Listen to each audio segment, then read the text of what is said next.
Hello, my fellow event planners. How are you today? Happy Friday. Welcome to the event industry Facebook Live. I am Jen Singer, your founder and host of the event industry, a online community and platform for you, my fellow event planners. I developed this community because I'd been event planning for a number of years and decided to start my own business, and just found that it was really tough to find tools or resources and templates, or even a community of other planners that were kind of in that same stage. And I thought I would create it myself and bring us all together. So today we are talking about event diagrams. I'm really excited to share some tips and tools for you. I'm going to walk you through why you need to create an event diagram, what are some tools that you can use that are free, and what are some elements that you want to include in your diagram that you're going to share with vendors and other key players within the event. Before we jump into all that funness, I just want to make another announcement about our online course that is going live on July 16th. It's the Event Essentials. It's going to walk you through a step-by-step guide on how to plan your event from your first meeting with your team. You're planning maybe your company holiday party, or you're starting your own business and you're trying to work with new clients, and it's going to walk you through how to start even that first meeting into every meeting that you're going to have and all the vendor contacts, and just walk you through like a seamless process. This project plan I'm excited to share with you guys that I've developed that really just helps categorize and make it really simple to organize the million details that go into planning the event. So I'm excited to share more information with you as that comes together, and we're going to be launching on July 16th, so mark your calendars. Okay, so into event diagrams. Why do you need them? Well, you need to map out where all the things are at your event. So you need to kind of spatial plan. And I find this really fun because I love puzzles and I like putting all the pieces together.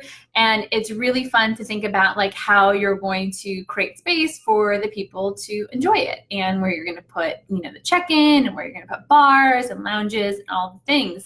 And then you need to have like a physical document to share with everybody else to communicate that information too.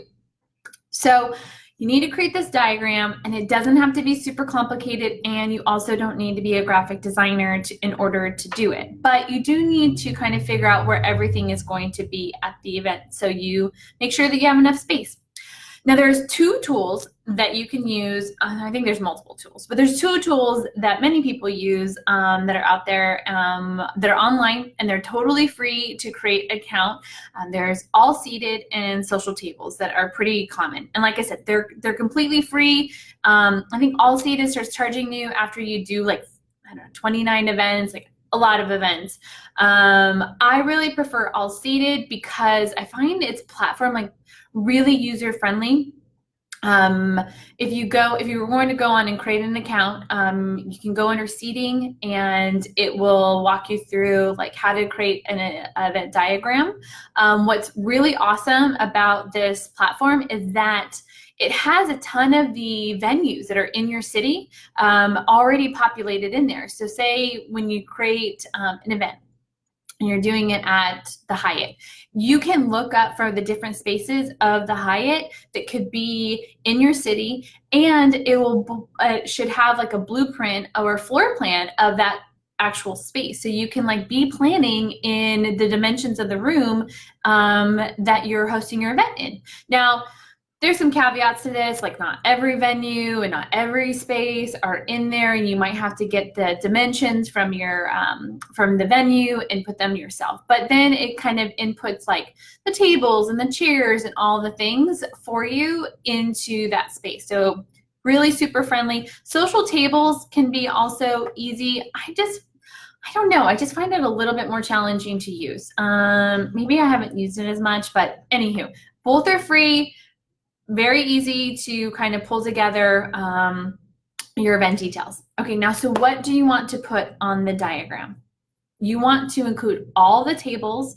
If there are different table sizes, what I mean by that is if you are doing like rounds for seated and you have like smaller ones for smaller seated tables, like you have the 66-inch rounds or the 72s, they seat different number of guests and then you'll populate chairs around that. So you want to just call out those measurements and even those table numbers. So you want to distinguish that on your diagram. You want to label any bars or label lounges.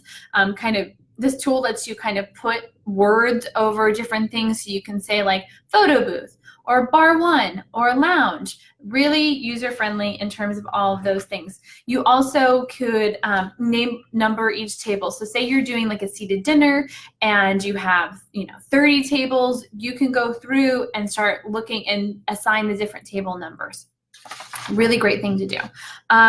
You want to make sure on your diagrams that you're distinguishing where the emergency exits are. This is something that's come up for me a couple times with security. So just something to be aware of, like when you're planning, and then something that you'll need to communicate to some of your vendors.